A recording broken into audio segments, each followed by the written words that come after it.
उपस्थित धर्म प्रेमी श्रद्धावान जिज्ञासु भाइयों तथा सुशील बहनों, आज धनतेरस है। धनतेरस के दिन तिजोरी का धन निकालना और उसकी पूजा करना, इतना रिवाज अपने यहाँ रह गया है। रोकड़े रुपए निकालना और उसकी पूजा करना, इतना ही हमारा रिवाज धनतेरस का रह गया है।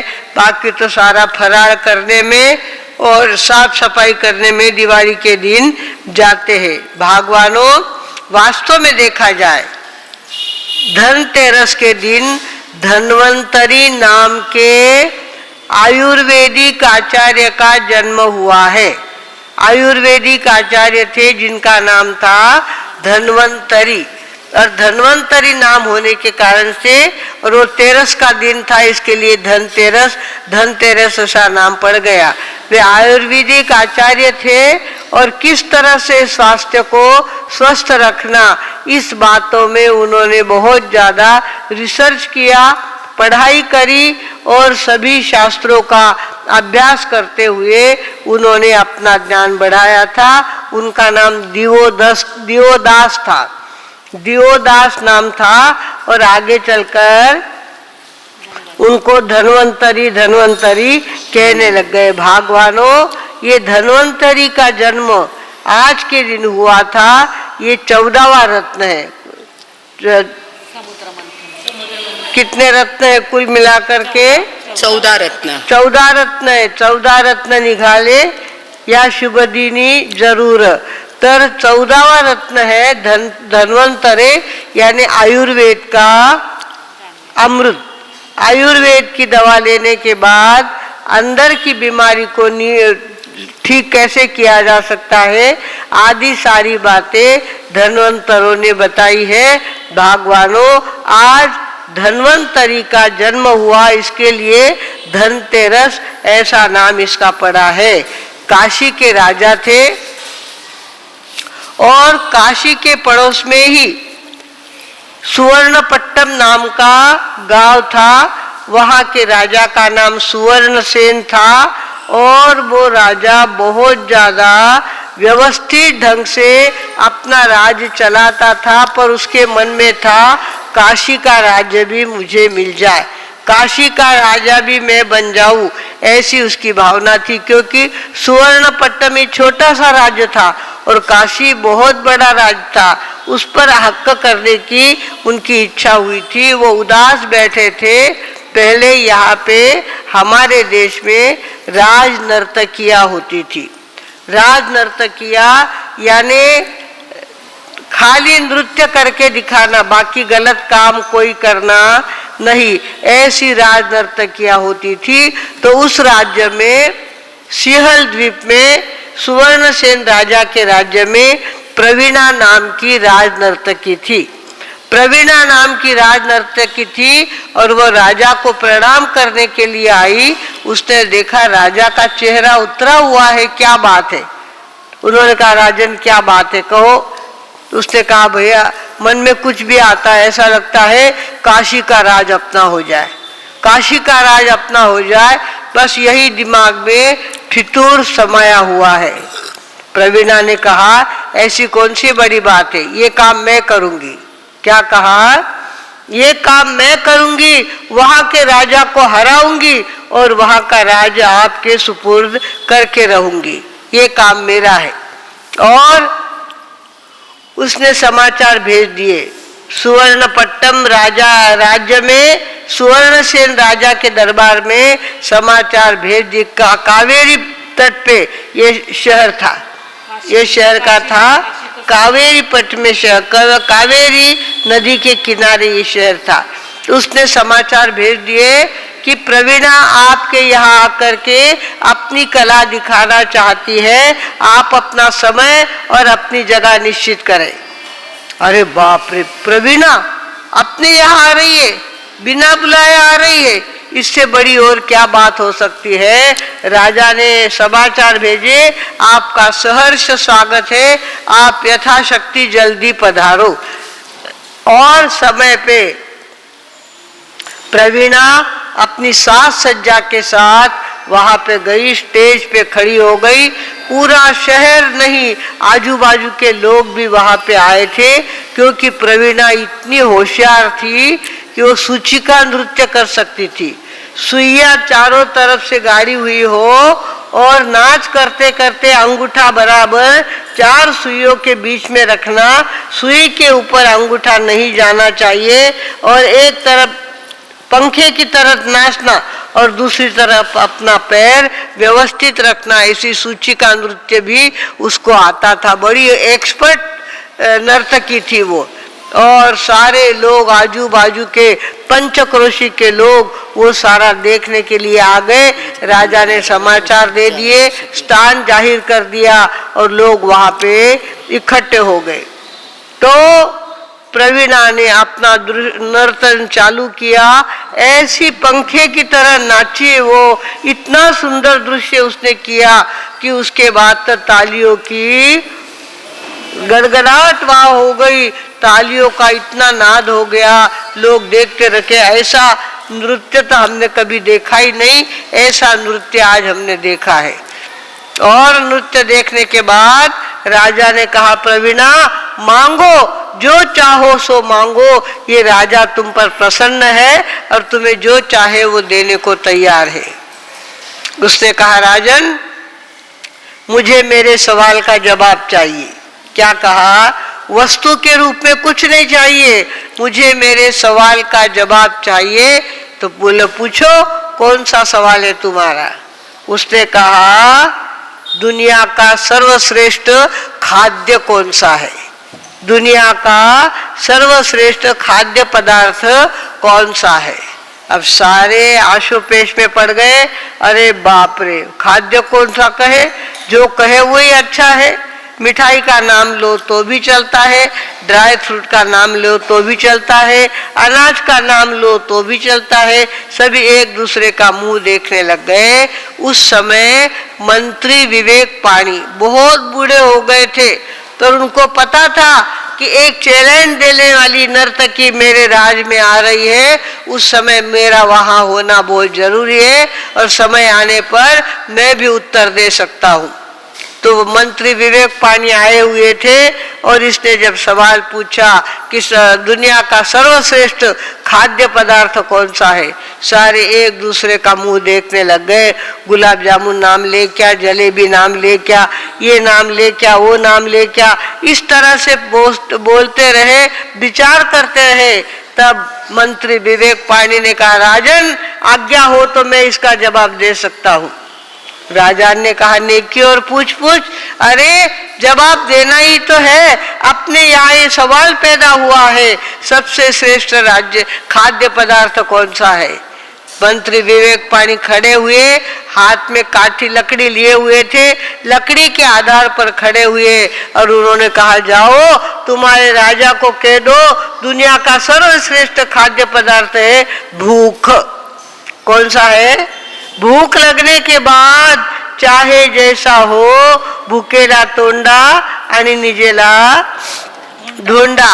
तो भूख लगने के बाद हर पदार्थ अच्छा, जलेबी से ज्यादा मीठा लगता है, उसमें किसी प्रकार का कोई फर्क नहीं पड़ता। सबसे ज्यादा श्रेष्ठ दुनिया का पदार्थ कौन सा है? वो भूख है। बेचारी प्रवीणा तो एकदम गदगद हो गई और कहने लगी, महाराज ऐसा नहीं लगा था कि यहाँ आकर मेरे सवाल का जवाब मुझे मिलेगा, पर आपके राज में भी एक से एक रतन है जो इतना जवाब बराबर दिया है कि उसकी मैं काट छाट नहीं कर सकती। सबसे ज्यादा श्रेष्ठ पदार्थ कौन सा है? शिष्य गया गोचरी के लिए, भिक्षा लाने के लिए गया, हिंदू शिष्य था, भिक्षा लाने के लिए गया और आज उसको सूखी रोटियां मिली, फक्त रोटियां मिली, रोटियां लेके आया, बाकी कुछ भी मिला नहीं। तो उसने कहा, महाराज आज कुछ मिला नहीं, 2-4 घरों में गया पर इसी तरह से रोटियां ही मिली मुझे। तो गुरु ने कहा, ऊपर कप फरी पे रख दे, उसकी जब जलेबी होगी तब खाएंगे। क्या कहा? उसकी जब जलेबी होगी तब हम खाएंगे। अब बेचारा चेला भोला, उसको लगा जलेबी हो रही है, जलेबी हो रही है, गुरुदेव कुछ मंत्र फेर रहे हैं, जलेबी बनेगी तब अपन खाएंगे। ऐसे करते 2 बज गए। 2 बज गए, सवेरे से कुछ खाया हुआ नहीं था। 2 बज गए, पेट में ऐसे बेचैनी होने लग गई। उन्होंने कहा, गुरुदेव कब जलेबी बनेगी तुम्हारी? अब मुझे तो नहीं रहा जाता, जैसा भी है वैसा खाने को दे दो। तो बोले निकाल। वो रोटी निकाली और इतनी मीठी लगी उसको वो रोटी। जब लाया था तब तो बोलता था खाली रोटियां मिली, और कुछ मिला ही नहीं, इस तरह से कहता था। अब तो वो रोटी इतनी मीठी हो गई, उसने कहा महाराज जलेबी से ज्यादा मीठी लग रही है रोटी। इतनी भूख लगी है मुझे कि जलेबी से ज्यादा मीठी रोटी लग रही है। यही तो जलेबी है, बोले इसी को तो जलेबी कहते हैं। तो इस तरह से भगवानों सबसे दुनिया का श्रेष्ठ खाद्य पदार्थ कौन सा है? भूख। और राजा ने कहा जाकर के तुम्हारे राजा को कह देना कि मंत्री विवेक पानी ने जवाब दिया है सबसे श्रेष्ठ जो खाद्य पदार्थ है भूख। आप दूसरा सवाल पूछे। 3 सवाल पूछने थे उसको। उसने कहा दूसरा सवाल पूछो और क्या है तुम्हारा? तब उसने कहा राजन दुनिया की सबसे श्रेष्ठ औषधि कौन सी है? सबसे श्रेष्ठ औषधि कौन सी है? अब औषधि कितनी रुपैथी है? एलोपैथी है, नेचुरोपैथी है, होम्योपैथी है। कितनी पैथी बताए और कौन सी औषधि को अच्छा कहे? सब एक दूसरे का मुंह देखने लग गए, कौन सी औषधि को अच्छी कहे समझ में नहीं आ रहा था। तब वापिस मंत्री विवेक पानी ने कहा राजन आज्ञा हो तो इसका जवाब नहीं दे सकता हूँ। और राजा ने कहा अरे भैया प्रश्न खड़ा हुआ है, पूरे शहर का प्रश्न है, पूरे राज का प्रश्न है और तुम पूछ रहे हो, जल्दी आता हो तो जवाब दो। तो उसने कहा राजन इनके राजा को जाके बोल दो दुनिया की सबसे श्रेष्ठ औषधि है डायग्नोसिस, निदान। निदान बीमारी का निदान एक बार हो जाए ना, बुखार टाइफाइड का है या वायरल है, बुखार किस चीज का है ये पहले तय हो जाना चाहिए, उसके बाद वो दवाई लागू पड़ती है। डायग्नोसिस सबसे बड़ी औषधि है। डायग्नोसिस व्यवस्थित हो जाए तो औषधियों की कोई कमी नहीं है।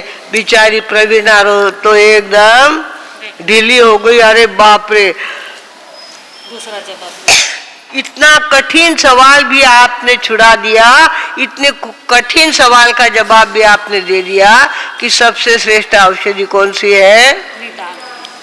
निदान, डायग्नोसिस, ये सबसे बड़ी औषधि है। इस प्रकार राजा को जाके कह दो कि दूसरा सवाल का जवाब भी सिंहल द्वीप के राजा ने राजनर्तकों को मिल गया है। इस तरह से जब उसने कहा तब मंत्री विवेक पानी ने कहा प्रवीणा तुम्हारा तीसरा सवाल बताओ। प्रवीणे तुम्हारा तीसरा सवाल बताओ क्या है?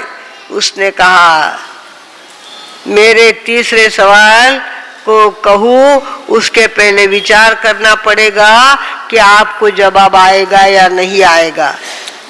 तो उसने कहा दुनिया की सर्वश्रेष्ठ संपत्ति कौन सी है? दुनिया की सर्वश्रेष्ठ संपत्ति कौन सी है? अब लोग कहने लगे हीरे का नाम ले या सोने का नाम ले या और किसी जवाहरात का नाम ले, किसको संपत्ति कौन सी श्रेष्ठ है ये कैसे बताए? तो मंत्री विवेक पानी ने कहा किसी को नहीं आता हो तो विवेक पानी जवाब देने को तैयार है। बोलो सब दुनिया की सर्वश्रेष्ठ संपत्ति कौन सी है? उसने कहा तुम्हारे राजा को कह देना स्वास्थ्य ही दुनिया की सबसे श्रेष्ठ संपत्ति है। निरोगी काया ही सर्वश्रेष्ठ संपत्ति है। पहलो सुख निरोगी काया, दूजो सुख घर में माया, तीजो सुख सुशीला नारी, चौथो सुख पुत्र आज्ञाकारी। ये चार बातें अगर आदमी को मिल जाए और कुछ ही उसको चाहिए, ऐसे से 7 सुख बताए हैं, पर 4 सुख मुख्य है। भगवानों कहा कि सबसे श्रेष्ठ संपत्ति कौन सी है?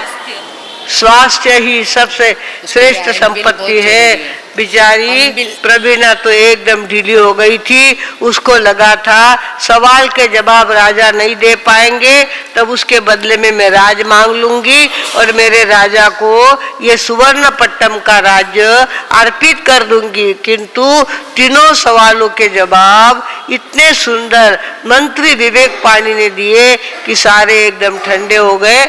और सभी ने कहा, प्रवीणा ने कहा, राजन आज से मैं तुम्हारी दासी हूं। क्या कहा? मैंने कहा था एक तो हारूंगी, आप हार गए तो आपका राज्य हमारे राजा को देंगे, और मैं हार गई तो मैं आपकी सेवा में यहाँ पे रह जाऊंगी।